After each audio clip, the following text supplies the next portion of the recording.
Guys welcome back to my YouTube channel. जैसा कि आपको पता है कि RUHS यूनिवर्सिटी ने काउंसलिंग स्टार्ट कर दी है। आपकी काउंसलिंग की चॉइस फिलिंग कंप्लीट हो चुकी है, अलॉटमेंट लेटर भी जारी हो चुके हैं। अब आपकी जो है रिपोर्टिंग चल रही है। रिपोर्टिंग की डेट जो है आपकी 4 नवंबर से 12 नवंबर तक है। आपको रिपोर्टिंग करानी है 4 नवंबर से 12 नवंबर के बीच में। एडमिशन डॉक्यूमेंट क्या क्या चाहिए वो मैं आपको लिस्ट दिखाने वाला हूँ। मैंने SN कॉलेज जोधपुर से जो है लिस्ट मंगवाई है, तो उसकी लिस्ट मैं आपको दिखाऊंगा। साथ ही में हम बात करेंगे कट ऑफ पर कि क्या कट ऑफ रही है फर्स्ट राउंड की और सेकंड राउंड में क्या रह सकती है, उस पर भी हम साथ में बात करेंगे। सबसे पहले मैं आपको दिखाऊंगा डॉक्यूमेंट्स। जो डॉक्यूमेंट्स एडमिशन के लिए चाहिए वो मैं आपको दिखाने वाला हूँ। तो यहाँ पर आप देख सकते हैं कि ये डॉक्यूमेंट है, डॉक्यूमेंट लिस्ट है। इसमें सबसे पहले आपको क्या चाहिएगा, यानी कि 10th की मार्कशीट। 10th की मार्कशीट के साथ में सर्टिफिकेट हो जाता है। इसके बाद में 12th की मार्कशीट। इसके बाद में आती है आपकी GNM मार्कशीट। GNM की मार्कशीट आ जाती है, यानी कि GNM first year, second year, third year और कंप्लीट जो डिग्री की वो आती है डिप्लोमा की, वो भी आपको लगानी होगी इसमें। यहाँ पर GNM डिप्लोमा सर्टिफिकेट। इसके बाद में आ जाता है 7 नंबर पर TC और माइग्रेशन सर्टिफिकेट। TC आपके पास होनी चाहिए। GNM से आप TC कटवाओगे तो TC आपके पास होनी चाहिए। इसके बाद माइग्रेशन आ जाता है आपका TC के साथ में। रजिस्ट्रेशन नंबर आपके होने चाहिए। रजिस्ट्रेशन ये नंबर जो होता है उसका सर्टिफिकेट आपके पास आता होगा, वो आपको वहाँ पर देना होगा ओरिजिनल। इसके बाद में आ जाता है आपका डोमिसाइल सर्टिफिकेट, यानी कि मूल निवास जो है आपको जमा कराना होगा। एवरी डॉक्यूमेंट की आपकी तीन कॉपी यानी कि 3 सेट आपको बनाने होंगे।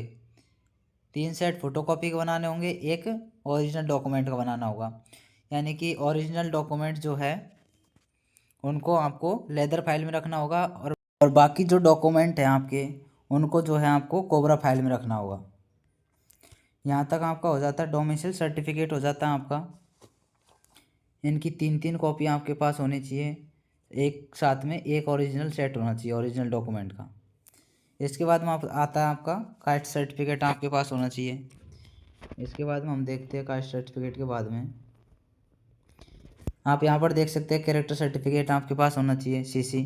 इसके बाद में आ जाता है medical fitness certificate. Medical certificate आपका बनता है वो आ जाएगा आपका। इसके बाद में आ जाता है पासपोर्ट साइज़ फ़ोटोग्राफ, यानी कि पासपोर्ट साइज़ आपके 5 फ़ोटो होने चाहिए आपके पास। इसके बाद में आ जाता है print 14 number print of online application form. जो फॉर्म भरा था उसका प्रिंट आपके पास होना चाहिए। इसके बाद में RUHS एंड काउंसलिंग चालान, यानी कि 550 रुपये का आपने जो चालान कटवाया था वो आपके पास होना चाहिए। इसके बाद में RUHS अलॉटमेंट लेटर, यानी कि अलॉटमेंट जो कॉलेज अलॉट हुआ है आपको वो अलॉटमेंट लेटर आपके पास होना चाहिए। इसके बाद में permission letter from directorate medical and health in service, यानी कि इन सर्विस जो स्टूडेंट है उनको क्या करना है, उनको परमिशन लेटर लेना होगा। जहाँ पर वो सर्विस कर रहे हैं वहाँ से परमिशन लेटर लेना होगा उनको कि वो पोस्ट बेसिक BSc नर्सिंग करना चाहते हैं, तो उसके लिए आपको परमिशन लेटर लेना होगा। इसके बाद में आधार कार्ड और पैन कार्ड की फ़ोटोकॉपी हो जाती है आपकी, साथ में ओरिजिनल डॉक्यूमेंट भी हो जाते हैं। इसके बाद में आ जाता है रिलीविंग ऑर्डर, यानी कि रिलीव किया जाता है, जैसे कि जहाँ पर ड्यूटी कर रहे हैं उनको रिलीव किया जाता है। जैसे कि हॉस्पिटल ड्यूटी कर रहे हैं तो हॉस्पिटल से रिलीव किया जाता है, उसका जो सर्टिफिकेट आपको वो देना होगा ड्यूटी, जैसे कि जॉब वाले स्टूडेंट को। इसके बाद में आ जाता है स्टडी लीव सेक्शन लेटर, यानी कि स्टडी जो लीव है वो सेक्शन हुई है उसका लेटर आपको जमा करवाना होगा इन सर्विस स्टूडेंट को। इसके बाद में आपका आ जाता है 20 नंबर पर जॉइनिंग लेटर आपको देना होगा। इसके बाद में आ जाता है आपका anti ragging affidavit. Anti ragging का जो होता है आपको 50 रुपये के स्टाम्प पर आपको बनवाना होगा। इसके बाद में इनकम सर्टिफिकेट यानी आय प्रमाण पत्र जो होता है वो आपको बनवाना होगा, आपकी आय कितनी है। इसके बाद में आपकी जो है फीस बैंक में DD के ज़रिए लेते हैं, तो इसलिए आपको कांटेक्ट कर लेना है। आपके जो कॉलेज आपको अलॉट होती है उसमें कांटेक्ट करना है और आपको जिस सोर्स से वो फीस लेते हैं उस सोर्स से आपको फीस जमा करानी होगी। इसके बाद में हो जाता है आपका NJSRS 500 बॉन्ड सर्टिफिकेट जो है आपको 500 रुपये के स्टाम्प पर बनवाना होगा। Undertaking regarding fine for living course between, यानी कि कोर्स के बीच में आप अगर कॉलेज छोड़ते हैं तो उसके लिए आपको ये बॉन्ड बनवाना होगा। आपको 50,000 रुपये जो है देने होंगे कोर्स के बीच में अगर आप छोड़ते हैं कॉलेज तो। इसके बाद में आपका ये आ जाता है यहाँ पर 25 नंबर पर 3 सेट्स ऑफ फोटो कॉपीज, यानी कि यहाँ पर देख सकते हैं आप 3 set of photo copy all document, जितने डॉक्यूमेंट आपके उनकी फ़ोटो कॉपी 3 डॉक्यूमेंट होने चाहिए, 3 यानी फ़ोटो कॉपी की सेट होने चाहिए। बॉन्ड हो जाता है फीस डीडी सबकी। इसके बाद आ जाता है हमारा 26 नंबर पर scan soft copy all of original document photograph signature 1 plastic bag, यानी कि यहाँ पर लेदर फाइल होनी चाहिए आपके पास एक तो, और 3 आपके पास कोबरा फाइल होनी चाहिए। यानी कि यहाँ पर आपको ऑल डॉक्यूमेंट जितने भी बताए गए हैं उनकी आपको नीड पड़ेगी, इसलिए आपको ये डॉक्यूमेंट रेडी रखने हैं और आपको ये डॉक्यूमेंट रेडी करके आपको ले जाने होंगे। एडमिशन के लिए आपको 12 नवंबर से पहले पहले जाना होगा कॉलेज में, आप एडमिशन करा पाओगे, अदरवाइज़ आप सेकंड राउंड में पार्टिसिपेट नहीं कर पाओगे। सेकंड राउंड में पार्टिसिपेट कौन स्टूडेंट कर सकता है वो भी मैं आपको यहाँ पर बताने वाला हूँ। अब मैं आपको बता देता हूँ कि सेकंड राउंड में पार्टिसिपेट कौन कौन स्टूडेंट कर पाएंगे। जो स्टूडेंट फर्स्ट राउंड में पार्टिसिपेट किए हैं उनको अगर फर्स्ट राउंड में कॉलेज मिल गया है तब तो उनको कॉलेज ज्वाइन करना होगा, कॉलेज ज्वाइन करना पड़ेगा अगर फर्स्ट राउंड में कॉलेज आपको मिल गया है तो। और आपको कॉलेज नहीं मिला है फर्स्ट राउंड में तो आप पार्टिसिपेट कर सकते हैं सेकंड राउंड में। फर्स्ट राउंड में पार्टिसिपेट करने वाले स्टूडेंट सेकंड राउंड में पार्टिसिपेट कर सकते हैं। कब कर पाएंगे? अगर कॉलेज मिल गया तो आपको कॉलेज ज्वाइन करना होगा, और कॉलेज नहीं मिला है तो आप डायरेक्ट जो है सेकंड राउंड पार्टिसिपेट कर पाओगे। जो स्टूडेंट फर्स्ट राउंड में पार्टिसिपेट नहीं किए हैं उनको सेकंड राउंड में मौका दिया जाएगा या नहीं दिया जाएगा ये यूनिवर्सिटी पर डिपेंड करता है। अब से पहले तो मौका नहीं दिया गया था, यूनिवर्सिटी मौका नहीं देती है। जो स्टूडेंट फर्स्ट राउंड में पार्टिसिपेट नहीं करते हैं उनको सेकंड राउंड में मौका जो नहीं दिया जाता है। ये सेकंड राउंड की प्रोसेस रहती है, और सेकंड राउंड के लिए वही स्टूडेंट एलिजिबल होंगे। अगर जो स्टूडेंट है कॉलेज में एडमिशन ले लेते हैं उसके बाद में छोड़ देते हैं तो वो भी सेकंड राउंड के लिए एलिजिबल नहीं माने जाते हैं। अब मैं आपको बताऊंगा कि सेकंड राउंड जो है पोस्ट बेसिक बीएससी नर्सिंग के लिए वो कब तक हो सकता है, तो उसके बारे में मैं आपको इन्फॉर्मेशन दे देता हूँ। यानी कि जो सेकंड राउंड है आपका पोस्ट बेसिक बीएससी नर्सिंग के लिए सेकंड राउंड काउंसलिंग है कब तक स्टार्ट हो जाएगी, सभी स्टूडेंट इसका बेसब्री से इंतज़ार कर रहे हैं। जो स्टूडेंट को कॉलेज नहीं मिला है वो तो बेसब्री से इंतज़ार कर रहे हैं कि कब तक सेकंड राउंड स्टार्ट होगा, तो उनको मैं इन्फॉर्मेशन देना चाहूँगा सेकंड राउंड के लिए। अभी फर्स्ट राउंड की रिपोर्टिंग चल रही है 4 नवंबर से 12 नवंबर तक। आपका 12 नवंबर तक रिपोर्टिंग चलेगी। उसके बाद में 12 नवंबर को आपका जो है एडमिशन 12 नवंबर के बाद नहीं होंगे, तो आपके कॉलेज में कितनी सीट वैकेंट रहती है उसकी इन्फॉर्मेशन यूनिवर्सिटी तक पहुंचानी पड़ेगी कॉलेज वालों को। यूनिवर्सिटी कॉलेज वालों से डिटेल मांगेगी कितनी सीट खाली रही है, कौन से कॉलेज में कितनी सीट खाली रही है। उसके लिए लगभग 2 से 3 दिन का समय लग जाता है, तो यानी कि 15 नवंबर तक आपकी जो है कॉलेज से डिटेल ली जाएगी कितनी सीट वैकेंट रही है हर कॉलेज में, प्रत्येक कॉलेज में। उसके बाद में आपके काउंसलिंग के लिए 4 से 5 दिन का समय लग जाएगा, यानी कि 20 नवंबर से 25 नवंबर के बीच में आपकी जो काउंसलिंग है पोस्ट बेसिक बीएससी नर्सिंग के लिए आपकी स्टार्ट हो सकती है।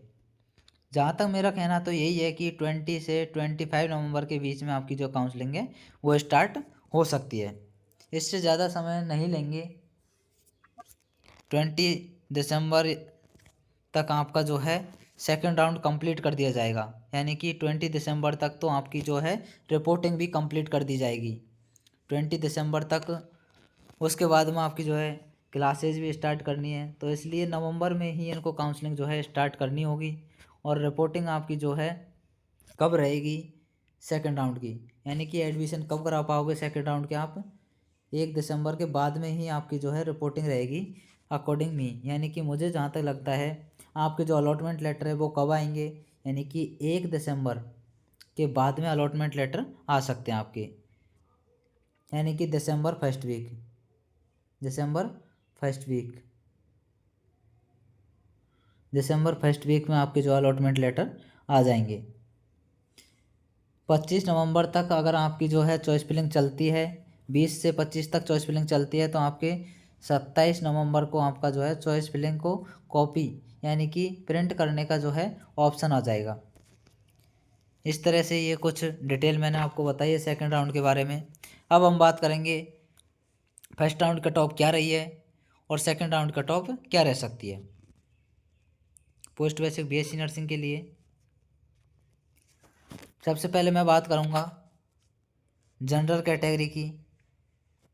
जनरल कैटेगरी की पोस्ट बेसिक बीएससी नर्सिंग के लिए क्या रही है फर्स्ट राउंड की कट ऑफ। फर्स्ट राउंड की जनरल कैटेगरी के लिए फर्स्ट राउंड की जो कट ऑफ है वो यानी कि पोस्ट बेसिक बीएससी नर्सिंग की गवर्नमेंट कॉलेज में माने तो हम गवर्नमेंट कॉलेज में 92 जो है फर्स्ट राउंड की कट ऑफ गई है। गवर्नमेंट कॉलेज में जनरल कैटेगरी की 92 कट ऑफ गई है फर्स्ट राउंड में। सेकंड राउंड में कितनी आ सकती है लास्ट, जहाँ तक मैं मान के चलूँ तो एक एवरेज मान के चले हम तो 89 नंबर तक आपको गवर्नमेंट कॉलेज मिल सकता है। इससे नीचे किसी भी हाल में गवर्नमेंट कॉलेज नहीं मिलेगा जनरल कैटेगरी में। इसके बाद में ओबीसी कैटेगरी में आपको 90 नंबर तक गवर्नमेंट कॉलेज मिला है फर्स्ट राउंड में, यानी कि सेकंड राउंड में आपको 88 नंबर तक गवर्नमेंट कॉलेज मिल सकता है। इससे नीचे कोई चांस नहीं है कि गवर्नमेंट कॉलेज आपको मिलेगा। इसके बाद में जाता है EWS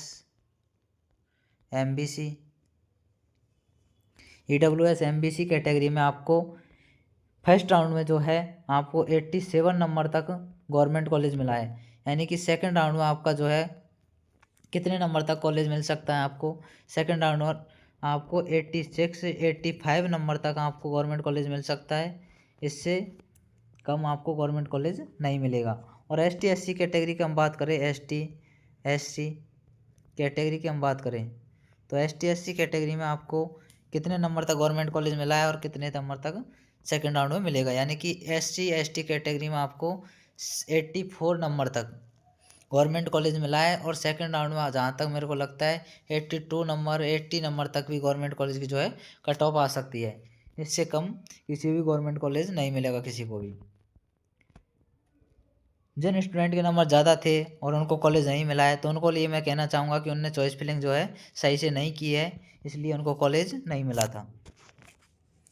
यहाँ पर हमारी कट ऑफ पर बात कंप्लीट हो जाती है।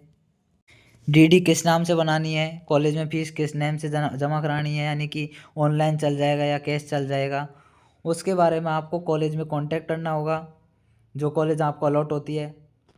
और वहाँ से आप इन्फॉर्मेशन लीजिएगा कि कौन से जो है फीस किस सोर्स से आप लोगे, फीस DD से लोगे या फिर डायरेक्ट फ़ोनपे के ज़रिए ले सकते हैं। इसलिए आप कांटेक्ट कीजिएगा कॉलेज में और वहाँ से आप पूछिएगा कि फ़ीस किस सोर्स से जमा कराएंगे।